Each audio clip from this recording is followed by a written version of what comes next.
میرے آقا صلی اللہ علیہ وآلہ وسلم کے پیارے دیوانوں، یاد رکھنا مصیبت کسی پر بھی آئے، مومن کی شان یہ ہے کہ مومن کسی بھی مصیبت زدہ کو دیکھ کر اس سے عبرت حاصل کرتا ہے۔ کسی مفکر نے کہا تھا اگر دوسروں کو دیکھ کر تم عبرت حاصل نہیں کرو گے تو تم بھی عبرت بنا دیے جاؤ گے۔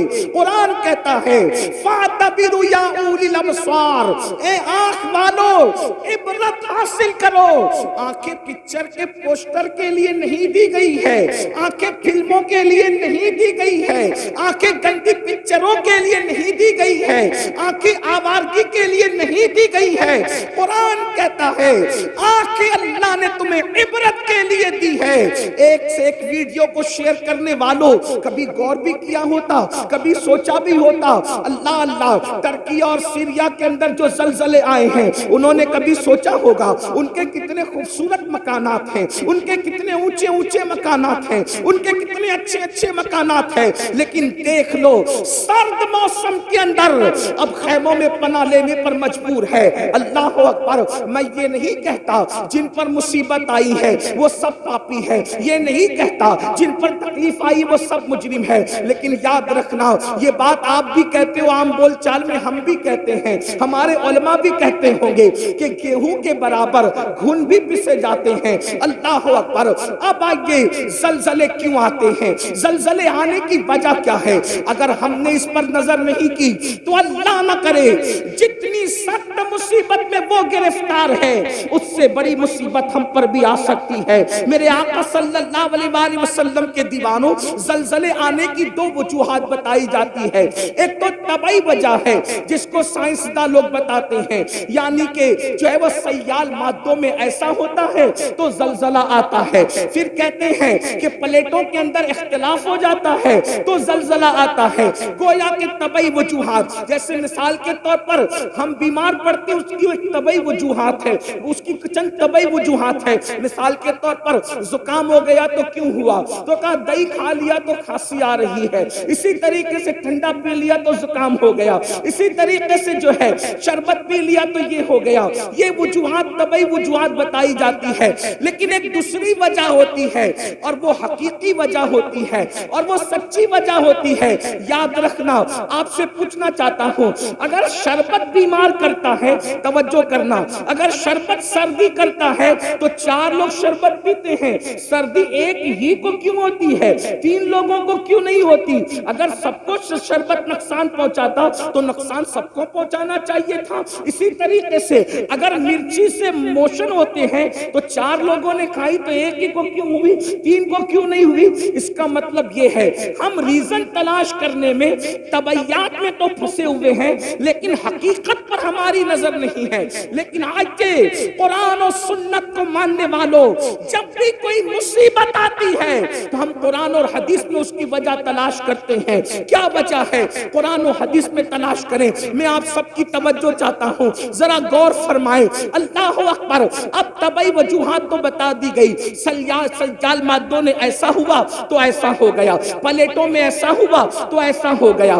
یہ ہو گیا تو یہ ہو گیا، لیکن حقیقی وجہ کیا ہے؟ اب حقیقی وجہ قرآن بیان کرتا ہے، اس کو دل کے کانوں سے سننا۔ اللہ پاک ارشاد فرماتا ہے وَمَا أَصَابَكُم مِّن مُّصِيبَةٍ فَبِمَا كَسَبَتْ أَيْدِيكُمْ، کہ تم پر جو بھی مصیبت آتی ہے وہ تمہارے ہاتھ کی کمائی ہے، وہ تمہارے گناہوں کی وجہ سے آتی ہے، وہ تمہارے جرائم کی وجہ سے آتی ہے۔ پتہ چلا ہم پر جو بھی مصیبت آتی ہے وہ گناہ کی وجہ سے آتی ہے۔ اس آیہ کریمہ کی تفسیر میں مفسرین لکھتے ہیں کہ اگر مومن کو کانٹا بھی چبھتا ہے اس کے گناہ کی وجہ سے چبھتا ہے، مومن کو ٹھوکر بھی لگتی ہے اس کے گناہ کی وجہ سے لگتی ہے۔ پتہ چلا اگر مسلمان گناہ کرنا چھوڑ دے تو وہ اتنا سیف ہو جائے گا کہ اس کو کبھی ٹھوکر بھی نہیں لگ سکتی۔ زلزلے آنا تو دستور کی بات ہے، گناہ چھوڑتے چلے جاؤ، عیش کی زندگی گزارتے چلے جاؤ، راحت کی زندگی گزارتے چلے جاؤ، آرام کی زندگی گزارتے چلے جاؤ۔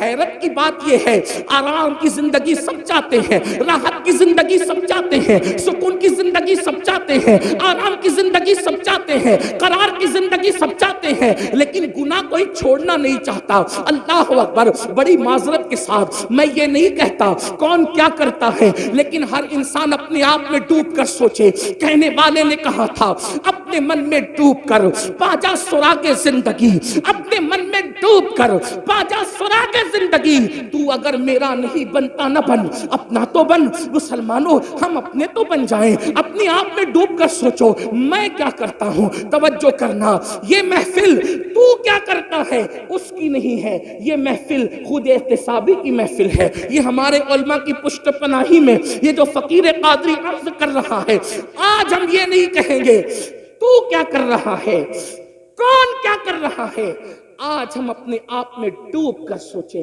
میں کیا کر رہا ہوں، میں کیا کر رہا ہوں۔ قرآن کہتا ہے یا ایھا الذین آمنوا علیکم انفسکم، اے ایمان والو اپنی فکر کرو۔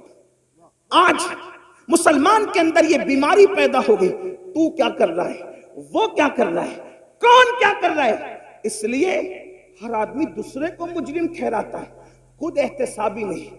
ہمارے بزرگوں میں کیا طریقہ تھا، میں کیا کروں۔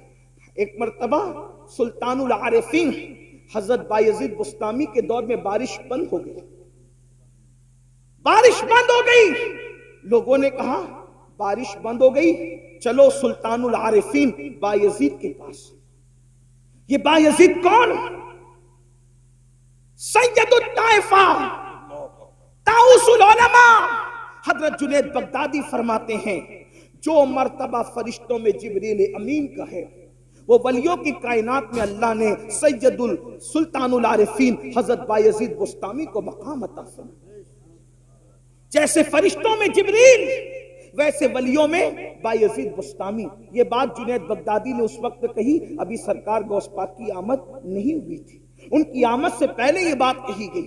آپ سے پوچھتا ہوں، جو ولیوں میں جبریل کی طرح ہے، جیسے فرشتوں میں جبریل، ویسے سلطان العارفین بایزید ولیوں میں ہے، ایسی ہستی کے پاس لوگ آ کے کہتے ہیں بارش بند ہو گئی۔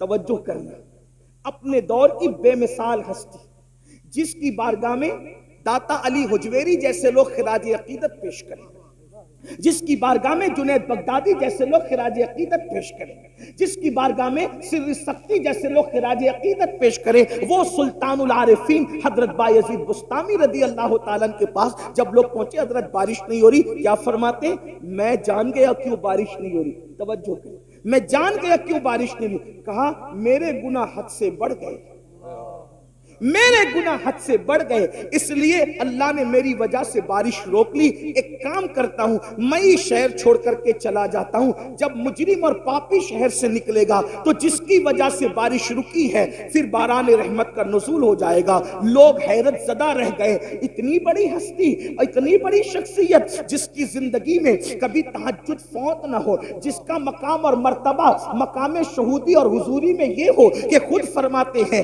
ایک لمحہ بھی جلوے یار اگر نظروں سے اوجل ہو جائے تو میں اپنے آپ پر کفر کا فتویٰ دے دوں۔ اندازہ تو فرمائے یہ مقام حضوری کی منزل پر فائز ہے، اور حال یہ کہ کہتے ہیں میرے گناہ بڑھ گئے اس لیے میں شہر چھوڑ کر کے جاؤں گا، میری وجہ سے بارش رک گئی ہے، باران رحمت کا نزول ہوگا۔ اور سلطان العارفین جیسے ہی شہر چھوڑ کے نکلے، اللہ کو عاجزی کی یادہ اتنی پسند آ گئی، لوگوں کے استسقاء اور دعاؤں سے بارش نہیں ہوئی، بایزید کی عاجزی کی برکت سے باران رحمت کا نزول ہو گیا۔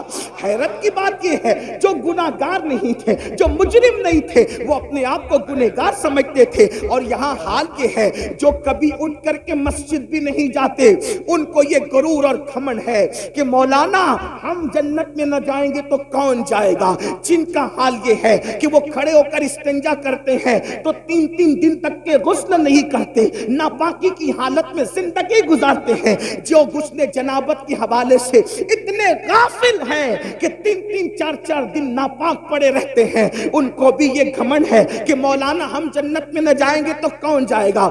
آؤ ترکی اور سیریا کے زلزلے کے تناظر میں ہم دیکھیں زلزلے کیوں آتے ہیں، اس کے آنے کی وجہ کیا ہے، تو ہم حدیث میں تلاش کرتے ہیں۔ امام اہل سنت نے بھی جو ہے وہ روایت لکھی ہے فتاوی رضویہ شریف کے اندر، پہلے وہ کوٹ کر دوں اس کے بعد آگے بڑھتے ہیں۔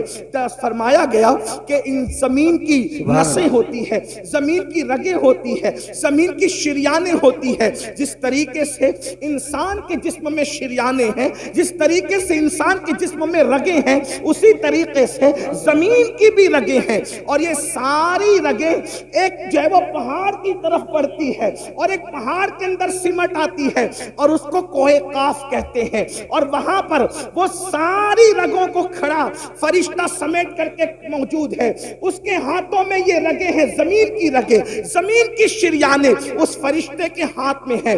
جب بھی کسی زمین کے خطے پر، جب بھی کسی زمین کے حصے پر ظلم ہوتا ہے، پاپ ہوتے ہیں، جرائم ہوتے ہیں، زنا اور بدکاری ہوتی ہے، شراب عام ہو جاتا ہے، سود عام ہو جاتا ہے، اللہ کی نافرمانی عام ہو جاتی ہے، زمین کے جس حصے پر گناہ اور جرائم عام ہو جاتے ہیں، پھر قدرت کی طرف سے حکم ہوتا ہے زمین کی اس رگ کو پکڑ کر کے حرکت دے دو، تاکہ لوگوں کو پتا چل جائے کہ اللہ سونے سے بھی پاک ہے، اللہ اونگنے سے بھی پاک ہے، اللہ تمہارے جرائم سے بے خبر نہیں ہے، اللہ تمہارے گناہوں سے بے خبر نہیں ہے، وہ تم سب کو دیکھ رہا ہے۔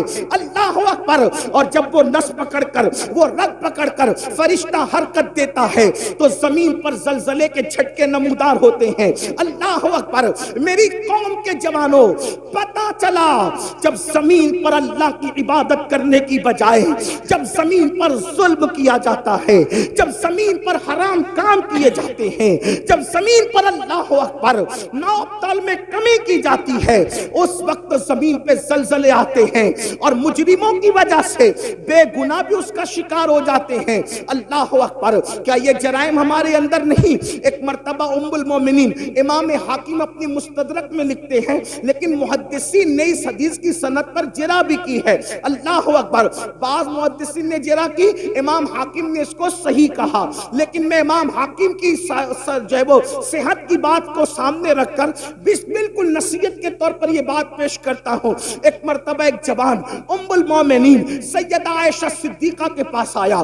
کون عائشہ صدیقہ؟ مفتی 4 ملت۔ کون عائشہ صدیقہ؟ جس کے بستر پہ قرآن نازل ہوتا ہو۔ کون عائشہ صدیقہ؟ سینکڑوں صحابہ اور ہزاروں تابعین جس کے شاگرد ہوں۔ ان سے پوچھا امی جان یہ بتائیں کہ زلزلے کیوں آتے ہیں، زلزلے آنے کی وجہ کیا ہے؟ تو ام المومنین نے اس کی طرف سے چہرہ پھیر لیا۔ چہرہ پھیرنے کی وجہ یہ تھی کہ زلزلہ آنے کی وجہ اتنی نازک بیان کرنا چاہتی تھی کہ اس کے سامنے بیان نہیں کرنا چاہتی تھی۔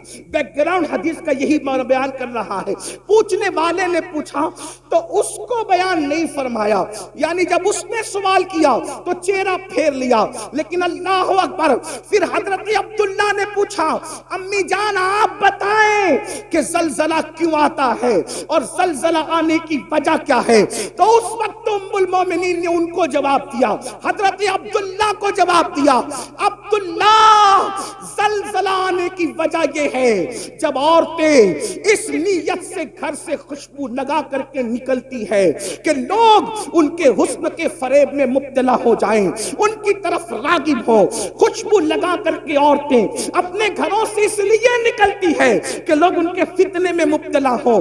پھر اس وقت زلزلے آتے ہیں جب عورتیں نامحرم اور مردوں کے سامنے، جب عورتیں نامحرم مردوں کے سامنے، اجنبی مردوں کے سامنے ننگی ہونے لگتی ہے، زنا کے لیے تیار ہو جاتی ہے، اپنے جسم کو پیش کرنے لگتی ہے، اس وقت زلزلے آتے ہیں۔ اللہ اکبر۔ ابھی آگے اور بھی روایتیں پڑھی جائے گی اگر وقت رہا تو، جتنا وقت مجھے دیا گیا میں اسی میں گفتگو مکمل کروں گا، لیکن آپ کی توجہ چاہتا ہوں۔ آپ سے پوچھتا ہوں کیا ہماری بہن بیٹیاں آج گھروں سے عطر لگا کر نہیں نکل رہی ہے، خوشبو لگا کر نہیں نکل رہی ہے، پرفیوم لگا کر کے نہیں نکل رہی ہے، خوبصورت بن کر کے نہیں نکل رہی ہے، میک اپ کر کے نہیں نکل رہی ہے. آج اللہ اکبر مسلمانوں کا حال یہ ہو گیا، شادی کے موقع پر صرف چہرے بنانے کے لیے بیوٹی پارلروں میں جتنا خرچ ہوتا ہے اگر اس کا اندازہ لگایا جائے تو لاکھوں روپے صرف بیوٹی پارلر کی نظر ہو جاتے ہیں. میں پوچھنا چاہتا ہوں مسلمانوں، صرف داڑھی رکھنے سے ہم نجات نہیں پا سکتے، صرف 5 وقت کی نماز بھی ہمیں نجات کے سائل تک نہیں پہنچا سکتی، سروں پر ٹوپیاں رکھنا بھی ہمیں نجات تک نہیں پہنچا سکتا. اس وقت تک جب تک کہ ہم پورے دین پر عمل نہ کریں. ہم نے دین کی چند چیزوں کو اٹھا لیا، کسی کو نماز آسان پڑی اس نے نماز اٹھا لیا، کسی کے چہرے پہ داڑھی آسان پڑ گئی اس نے داڑھی رکھ لی، کسی نے ٹوپی کو آسان سمجھا اس نے ٹوپی پہن لی. یاد رکھنا دین کو رسومات بنانے والوں، یہ رسمی عبادتیں نجات کے سائل تک نہ لے جائے گی. میرے نبی نے فرمایا والعاقبۃ للمتقین. نعرہ تکبیر.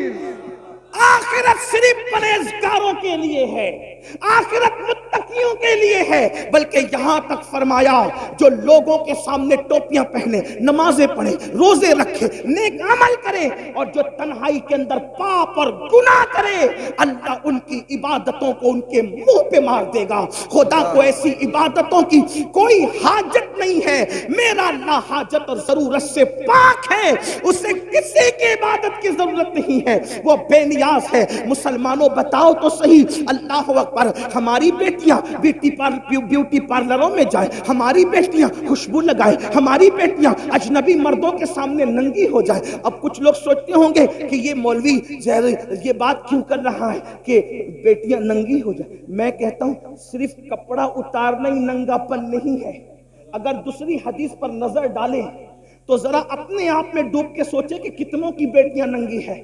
بڑی معذرت کے ساتھ سفید ریش میرے بزرگ علماء بھی بیٹھے ہیں، ان کا ادب بھی میرے سامنے ہے، لیکن اگر انجیکشن نہ لگائیں، آپریٹ نہ کریں، آپریشن نہ کریں تو یہ قوم ہمیں ملتی کہاں ہے؟ جب ہم منبر پہ نہ بولیں تو کہاں بولیں؟ لوگ کہتے ہیں اتنی اوپن تقریر نہیں ہونا چاہیے. میں نے کہا جب لوگ اوپن گناہ کر رہے ہیں تو اوپن اصلاح کرنے کا ہمیں حق نہیں؟ جو قوم گناہ کرنے میں اوپن ہو گئی تو کیا ہم اس قوم کو آئینہ نہیں بتا سکتے؟ اور اللہ نیتوں کو جانتا ہے. فحش بات کرنے کی ہماری عادت نہیں، اللہ نیتوں کو جانتا ہے. لعنت اللہ علی الکاذبین، جو جھوٹ بولے اس پہ لعنت ہے. ہمیں شوق نہیں یہ بات کرنے کی، لیکن آپ سے پوچھتا ہوں، آپ اگر یہ سوچتے ہیں ام المومنین نے کہا مردوں کے سامنے عورتیں ننگی ہوگی، زلزلے آئے، عورتیں ننگی نہ ہو رہی. ایک حدیث میں اللہ کے رسول علیہ السلام نے فرمایا قیامت کے قریب عورتیں کپڑے پہن کے بھی ننگی ہوگی. تو صحابہ نے پوچھا آقا کپڑے پہن کے ننگی ہونے کا کیا مطلب ہے؟ وہ فرمایا اتنے باریک اور پتلے پتلے کپڑے پہنے گی کہ کپڑے پہن کر بھی ان کا جسم نظر آئے گا، اتنے تنگ اور چست پہنے گی کہ مفہوم ہے کہ جسم کا نشیب و فراز دکھے گا. تو یہ بھی تو ننگے پن کی، کپڑا پہن کر بھی ننگی ہے. مردوں کو اس کا کوئی خیال نہیں. ایک باپ جب جمعہ کی محفل میں مسجد کے اندر یہ خطاب سنتا ہے تو کہتا ہے مولوی لوگ پرانے خیال کے لوگ ہیں. مولوی پرانے خیال کا نہیں ہے، ہم دین کے پابند ہیں. لوگوں کو اگر ترقی کرنا ہے تو لوگ آگے جائیں، اور مسلمان کو اگر ترقی کرنا ہے تو وہ پیچھے نبی کے قدموں میں آئے. سبحان اللہ. ہمیں کل بھی ترقی ملی تھی تو قدم ناز مصطفیٰ کے صدقے میں ملی تھی، اور اگر آج بھی ترقی ملے گی تو نبی کے قدموں میں ملے گی.